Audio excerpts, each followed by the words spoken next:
Today we start a new series, Enemy of the State. State being the Philadelphia Eagles. So we're gonna assess the Washington Commanders through the eyes of a Philadelphia Eagle fan. What's up? It's your boy Cintron. Come back with another analysis video, and I kid you not, that's my real name. We're gonna get into a little bit of news too at the end of the video, but first, primarily, we're looking at the 2023 Washington Commanders. So they had a decent start to the season. Here you see they were 7-5 at one point, but then they went 0-3-1 and just collapsed. And that partially in part of them returning to one Carson Wentz. They should have stuck with Heineke and just see where he was gonna take them.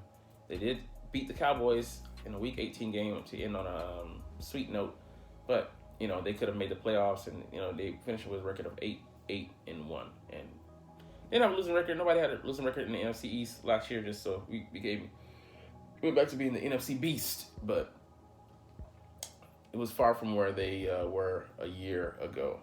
I think did they make the playoffs in 2021? I want to say, but yeah, it was more of a backsliding for them in Riverboat run.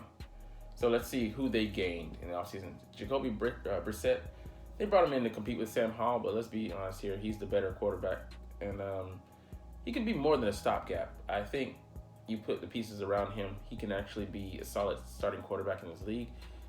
He started for the Colts. He's also started for the in spots for the New England Patriots, and I'd say he's at his ceiling is above an average quarterback in the league, and but they just have had so many quarterbacks over the years, and this might just be another one and done because they just don't have a good track record. You can see here 27 different starting quarterbacks since 1999. Daniel Snyder just hasn't been unable to right the ship and get it right at the most important position there. Brought in Carson Wentz last year, which we knew was going to be a disaster. Wasted a second round pick, and he just bombed out. They couldn't release him. Saved about $23 million. But just a wasted, effort, wasted time. Why do that to yourself? So who knows? They could draft a quarterback in the first round. Hendon from Tennessee. Hendon Hooker could go after him. But yeah, it's just they have to get that position squared away, and until you do that in the National Football League, it's going to be middling results at best. So that tells you a lot about their prospects for this year, just the quarterback position.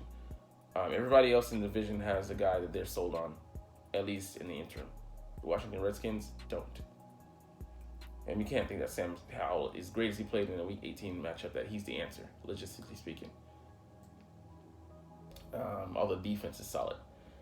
Andrew Wiley, the right tackle for the Chiefs, was on the books for 9 sacks last year. He was a weak link of that line. They signed him to a 3-year, $24 million deal.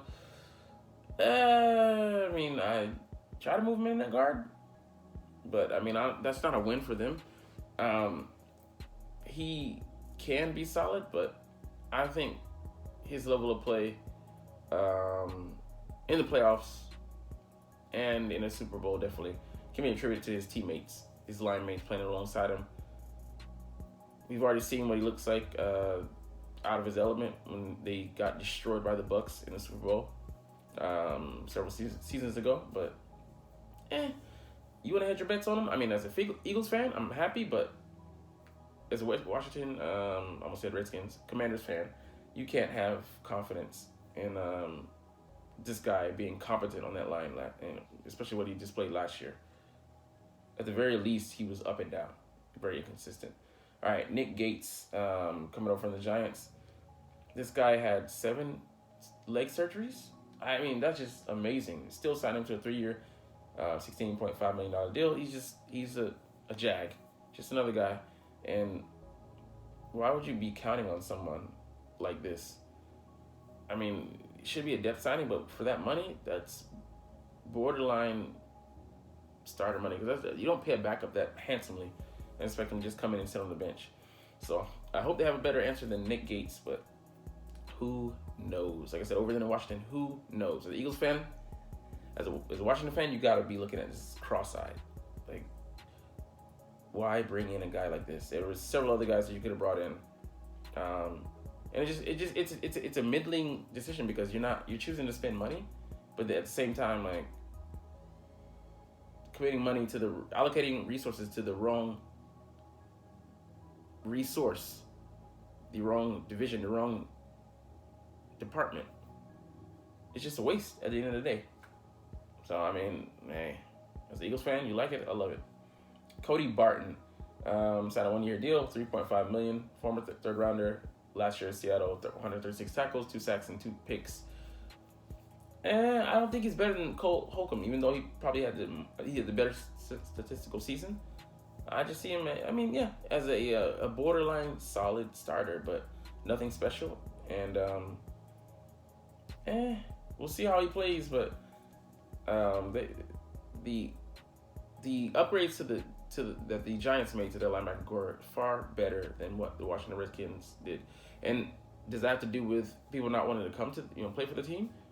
Is this the level of player that they could attract? They should have held on to their own in Cole Holcomb. But Cameron Dantzler, cornerback 2 for the Vikings last year, 111.1 passer rating when targeted last season. I mean, that is not inspiring. So, I mean, they signed him off of waivers, and, I mean, he was released for a reason. And you're picking up someone else's trash. I mean, he's probably going to be a depth signing. I hope he's not going to be a starting. Well, as an Eagles fan, I hope he's going to be a starter for you guys, but doesn't look promising. Especially when you have to contend with, receivers in an outer division, especially the Eagles. AJ Brown and Devonta Smith. Hey, Trenton Scott signed with the Chargers as an undrafted free agent. Bounced around a little bit, so I mean he's had 20 starts, but another Jag, just another guy. Should be a depth signing for them. Abdullah Anderson inside D lineman, so a D tackle. He got extensive play with the Falcons last year. 4 tackles, a sack, nothing special. So I mean he's gonna be like just a just a guy out there, and more like maybe a backup level player. So I mean these are uninspiring. But I mean we get to the players retaining, we'll see that it's not all poo-poo. Deron Payne signed a 4-year deal worth $90 million. I mean he had some great stats last year. Made a Pro Bowl, 64 tackles, 18 for a loss, 11.5 sacks. He well deserved, man. Him and Jonathan Allen form a dynamic duo in the interior of that line. And also they have those two Chase. He wasn't able to play last year. Hopefully he can be healthy this year. That was a huge difference maker for them. His rookie year, he had 7.5 sacks, but the pressure he brought was a difference maker for that defensive line. And the other guy came out of, I want to say Mississippi State, ran like a 4.43 coming into the league. His name, Montez Sweat. Talented guy, but he hasn't been able to, put it all together in a season. He's flashed, but will this be the season that he finally puts together? As an Eagles fan, I hope not, but talented guys. I mean, that quartet gives them, 4 guys that can go up against any in the league, talent-wise. But can they all get on the same page? They were the reason why we had, a tough time going in that second game that we dropped to them in our first loss. They dropped it to 8-1 on the season. So I mean, yeah, they have, like I said, they're talented on defense, and they did a good job retaining the services of one Deron Payne. Jeremy Reeves, special teams Pro Bowler, so a depth signing here and strengthens their special teams. But that's about it. Danny Johnson, also, 2 years, $5 million. That tells you all you need to know there. Depth. / nickel, dime.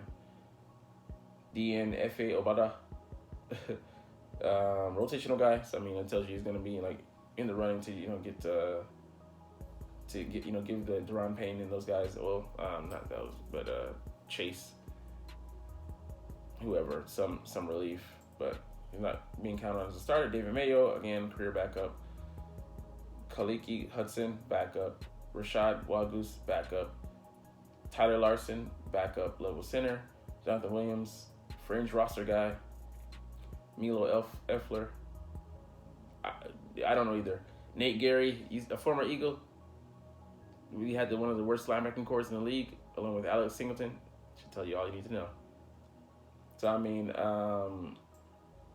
they retain a lot of guys that just are not going to be difference makers for them.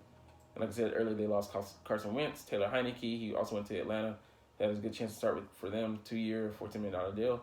Cole Holcomb, like I said, he was their best linebacker. Last 4 seasons, 388 tackles. I mean, just solid. For a 5th-round pick, he outplayed his draft status. And like I said, they should have held on to him. But for other, I mean, like, people think that they can take other people's trash and turn it into treasure. And just a lot of swaps. They see potential in other people's guys just because they haven't been in the building and they haven't seen them up close and personal. But you got to see for yourself what the guy is worth. And maybe you'll see what the other team saw. Also trash. So, Bobby McCain, solid but unspectacular. Yeah, I mean he's decent, but he's not with the Giants. Okay, these are guys they lost. Sorry. I mean yeah. Cam Sims, big guy, but yeah, I mean not special player. Minimal impact. Wes Schweitzer, a versatile guy. Okay, but below average starter. So, I mean, they lost some guys that really didn't matter. So overall, man, like a C- here. But, yeah, they didn't do anything to make themselves upwardly mobile. They're gonna be stuck probably in 4th place again, or battling for 3rd. I'm in division, and you know you gotta at least win your division to first. That's first priority, to be able to make it to the playoffs, and that's the easiest ticket to punch. And I don't see them being the superior talent over any of the other 3 NFC's teams. So again, being a bottom feeder, a cellar dweller, or yeah. But yeah, I mean that's you guys gotta take a couple of years to get out of this cycle. Refurbish your cap and then make better moves, acquisitions. What do you call it? Scouting. Got to do better in that department as well. So, I mean, I don't do this to shit on you. Did I talk any of this video? I mean, I'm just seeing it, for what it is. All right, let's look at some news around the league. All right, so the Jets and the Packers are kind of stuck at a impasse. They had a stalemate as far as compensation for Aaron Rodgers. I mean, it's gonna take maybe a 1 and some future picks, maybe a combination of 2 twos, and then some mid-round picks to pry him from the Packers. It's not gonna let a legendary quarterback like that go for nothing. So it's all or nothing for the Jets. They want to sell the future, or they want to sell the immediate future in this draft as well. So it all depends. Head coach McDaniel says he sees a hunger in Tua.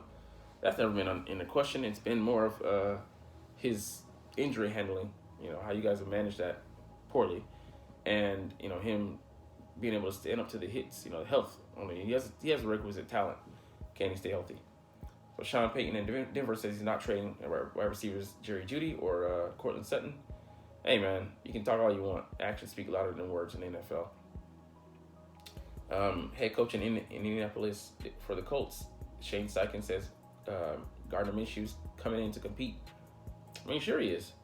Compete to hold a clipboard or to start a couple games or the season or whatever. But let's not pretend like he's not a placeholder. All right, Jonathan Gannon, the new head coach in Arizona, on D-Hop.